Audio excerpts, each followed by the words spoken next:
Cầm rồng condo J Tower 3 คือជាកម្រង condo standard ជប៉ុនដែលមានកម្ពស់ខ្ពស់ជាងគេនៅក្នុងប្រទេសកម្ពុជាតែម្ដងកម្ពស់របស់គេគឺ333ម៉ែត្រមានរហូតដល់77ជាន់នៅទីនេះគឺមានតែ2ប្រភេទ unit តែប៉ុណ្ណោះគឺមាន unit 166ម៉ែត្រការ៉េនិង unit 178ម៉ែត្រការ៉េសួស្តីបងប្អូនទាំងអស់គ្នាសម្រាប់ condo មួយនេះគឺជាប្រភេទ3បន្ទប់គេងមានទំហំ166ម៉ែត្រការ៉េនៅក្នុង condo J Tower 3ដែលមានទីតាំងនៅខាងត្បូងបឹងកេងកងមួយនៅជិតជាមួយនឹង Cafe Brown តោះបងប្អូនទាំងអស់គ្នាមកមើលខាងក្នុងជាមួយខ្ញុំទ្វាររបស់គេគឺជាទ្វារ Smart Key គឺក្រាស់ខ្លាំងមែនទែនហើយយើងចូលមកគឺយើងមានជាប្រភេទទូសម្រាប់ដាក់សម្ភារៈនៅខាងមុខតែម្ដងអញ្ចឹងយើងចូលមកក្នុងតិចទៀតខាងឆ្វេងដៃខ្ញុំនេះគឺជាបន្ទប់ទឹកសម្រាប់ប្រើប្រាស់យើងមានប្រគុណយើងមានខាងនេះយើងអាចធ្វើជាកន្លែងដាក់កន្លែងបោកអាវក៏បានហើយនឹងកន្លែងមួយទឹកនៅខាងក្នុងអញ្ចឹងសម្រាប់ភ្ញៀវគឺគាត់អាចប្រើប្រាស់បន្ទប់ទឹកនេះបានតោះឥឡូវបើយើងមកខាងស្ដាំដៃនេះវិញគឺយើងមកដល់កន្លែងទទួលភ្ញៀវជាមួយនឹងចង្ក្រានបាយអញ្ចឹងកន្លែងទទួលភ្ញៀវគេគឺធំខ្លាំងមែនទែន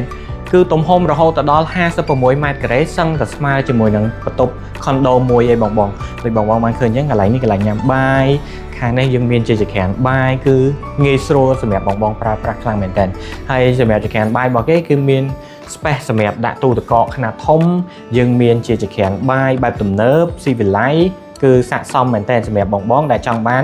ផលិតផលមានគុណភាពខ្ពស់ហើយយើងមកខាងនេះវិញបងអើយភ្ញៀវ10នាក់ក៏អង្គុយអត់ជាអៀតដែរដោយសារតែសាឡុងរបស់យើងមានទីធ្លាធំមានកន្លែងដាក់ទូតាំងទូទស្សន៍ទៀតស្អាតខ្លាំងណាស់បងគ្រាន់តែតើបងបានមកឃើញផ្ទាល់បានដឹងថាអារម្មណ៍នៅពេលដែលបានឃើញកន្លែងជាក់ស្ដែងយ៉ាងម៉េចអញ្ចឹងបងនេះគឺជាបន្ទប់គេងទី1បន្ទប់គេងទី1នេះគឺយើងអត់មានជាបន្ទប់ទឹកនៅខាងក្នុងទេដោយសារតែយើងអាចបែងចែកបន្ទប់នេះយើងចង់ធ្វើជាបន្ទប់គេងក៏បានឬក៏បន្ទប់សម្រាប់ធ្វើការនៅផ្ទះក៏បានហើយបន្ទប់នេះដោយសារតែជា unit កែងអញ្ចឹងយើងមាន view 2អញ្ចឹងខាងនេះ view 1ខាងនេះ view 1អញ្ចឹងយើងទៅមើលបន្ទប់មួយទៀតមួយខ្ញុំទាំងអស់គ្នាបន្ទប់នីមួយបងអើយ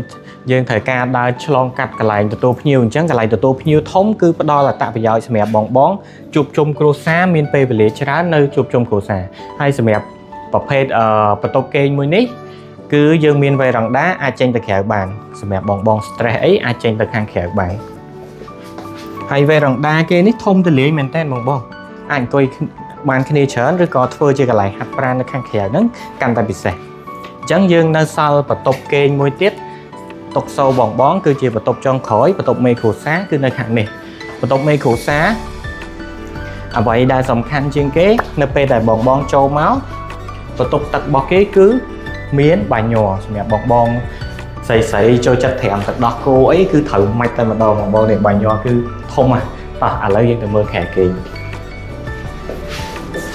បងសម្រាប់ខែគេងរបស់គេនេះរឹតតែទលាយទៀតដោយសារតែគេ design ទូកៅអៅនៅខាងនេះខែគេងនៅខាងនេះអញ្ចឹងអត់មានអីស្មុគស្មាញទេហើយផុតពីខែគេងមកក៏យើងមាន space មួយទៀតអាចថាយើងធ្វើជាតុសម្អាងនៅគៀននេះក៏បានធ្វើជាកន្លែងអង្គុយលេងដូចក្នុងរូបភាពនេះក៏បានអញ្ចឹងសម្រាប់បងចង់បាន condo ដែលមានទំហំ166ម៉ែត្រការ៉េនៅក្នុងគម្រោង J Tower 3បងអាចធ្វើការតម្លាក់លេខឬក៏ទំនាក់ទំនងមកកាន់ Telegram របស់ពួកយើងដើម្បីទទួលបានព័ត៌មានលម្អិតបន្ថែមសូមអរគុណ